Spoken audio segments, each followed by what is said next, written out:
আমাদের বর্তমান নেতা ডক্টর ইউনূস উনি সব রাজনৈতিক নেতৃবৃন্দদেরকে ডেকেছেন একটা ইস্যুকে কেন্দ্র করে।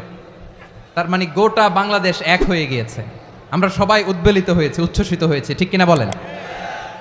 রাজনৈতিক নেতাদেরকে ডেকেছেন উনি, আমরা এক হয়েছি। এরপরে ধর্মীয় অঙ্গনের যে লিডাররা, বিভিন্ন ধর্মের, শুধু মুসলিম না, সবাইকে ডেকেছেন, আমরা ঐক্যবদ্ধ হয়েছি। এটাকে বলে ন্যাশনাল ইউনিটি, জাতীয় ঐক্য। যে কোনো ধরনের কনস্পাইরেসি, ষড়যন্ত্র, আধিপত্যবাদ মোকাবেলায় জাতীয় ঐক্যের চেয়ে মোক্ষম হাতিয়ার আর নাই। আমাদের একটা প্রতিবেশী দেশ আছে, আমরা আমাদের দেশ নিয়ে যত ভাবি তারা তার চেয়ে বেশি ভাবে। কথা বুঝতেছেন না? আরো ভেঙে বলতে হবে।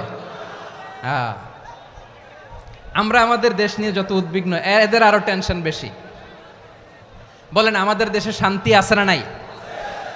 আমরা হিন্দু মুসলিমে কখনো দাঙ্গা লাগে? আসতে বলেন, কেন লাগে? ওদের পূজা পার্বণে আমাদের মাদ্রাসার ছেলেরা যে পাহারা দেয়, চিল্লায় বলেন ঠিক কিনা? আমাদের তাফসির মাহফিলের সময় ওরা ডিস্টার্ব করে, ঢোল বাজায় না। ওদের পূজা পার্বণের সময় আমাদের তাফসির মাহফিলের ডেট হলে আমরা চেঞ্জ করে দেই।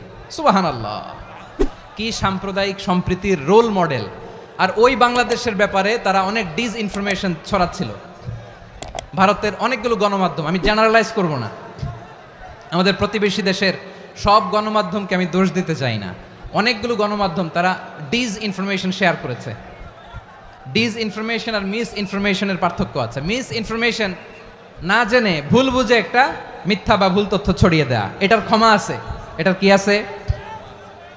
আর ডিসইনফরমেশন মানে ইচ্ছা করে, প্ল্যান করে, ম্যাপ করে, ছক এঁকে মিথ্যা, গুজব, রটনা সোশ্যাল মিডিয়ায় ছড়ানো, এটার ক্ষমা আছে? আওয়াজ করে বলেন, ক্ষমা আছে? ভারতের কিছু গণমাধ্যম তাই করেছে, আমরা ব্যথিত হয়েছি, আমাদের হৃদয়ে রক্তক্ষরণ হয়েছে।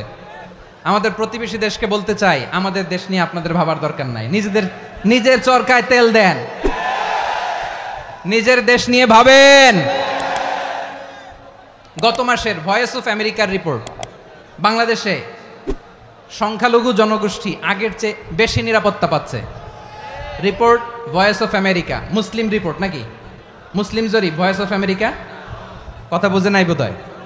ভয়েস অফ আমেরিকা কি আমাদের রিপোর্ট? না, ভয়েস অফ আমেরিকার জরিপ, বাংলাদেশের সংখ্যালঘু জনগোষ্ঠী আগের চেয়ে ভালো নিরাপত্তা পাচ্ছে। শুধু এখানেই শেষ না, মাইক্রোসফটের একটা জরিপ শোনায় আপনাদেরকে। তারা সারা পৃথিবীতে গুজব, ভুয়া আর মিথ্যা নিউজ ছড়ানোতে কোন দেশ সেরা একটা রিপোর্ট করেছে, এর মধ্যে 1 নম্বরে এসেছে ভারতের নাম। মাইক্রোসফট তো মুসলমানরা চালায় না? কথা বোঝে নাই বোধহয়। প্রতিবেশী দেশকে বলবো, আপনারা নিজের চরকায় তেল দেন, আপনারাও শান্তিতে থাকেন, আমাদেরকেও শান্তিতে থাকতে দেন। সব চেঞ্জ করা যায়, প্রতিবেশী চেঞ্জ করা যায় না। আমাদের ল্যান্ড তাদের ল্যান্ড, পাশাপাশি। আমরা চাই তারাও সুখে থাক, আমরাও সুখে থাকি, ঠিক কিনা? কিন্তু প্রতিবেশী হলে বন্ধুত্বপূর্ণ আচরণ করতে হয়। প্রতিবেশী যদি বন্ধু না হয়ে প্রভু হতে চায়, এরকম দানব প্রতিবেশী কেউ চায় না। ভারত যদি বন্ধুত্ব উপহার দেয়, আমরাও বন্ধুত্ব দিব, কি বলেন? তারা যদি বন্ধুসুলভ আচরণ করে, আমরাও বন্ধুত্ব উপহার দেব। কারণ আমাদের পররাষ্ট্র নীতি হচ্ছে সবার সাথে বন্ধুত্ব, কারোর সাথে বৈরিতা নয়। আলহামদুলিল্লাহ বলেন, কত চমৎকার পলিসি আমাদের। আমরা নির্বিবাদী, আমরা বাংলাদেশিরা শান্তিকামী, we are proud of that. এজন্য আমরা গর্ববোধ করি। আমাদের পররাষ্ট্র নীতি সবার সাথে বন্ধুত্ব, কারোর সাথে শত্রুতা নয়। তাই প্রতিবেশী দেশকে বলবো, আমার ভাইয়েরা, আপনারাও আমাদের ভাই, বন্ধুত্ব দিলে বন্ধুত্ব পাবেন। বন্ধুত্ব ইজ ওয়েলকাম, দাদাগিরি নয়। বন্ধুত্ব ওয়েলকাম, দাদাগিরি নয়, লাউড অ্যান্ড ক্লিয়ার। ভারত যদি বন্ধুত্ব দেখায়, বন্ধুত্ব পাবে।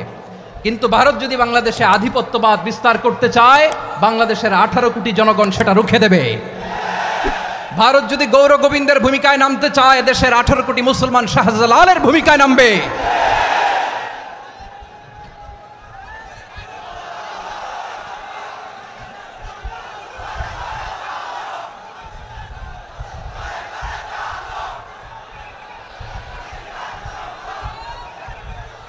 প্রিয় ভাইয়েরা, আমরা বন্ধুত্বে বিশ্বাসী, শত্রুতায় নই, ঠিক কিনা বলেন? আল্লাহ আমাদেরকে বোঝার তৌফিক দান করুক।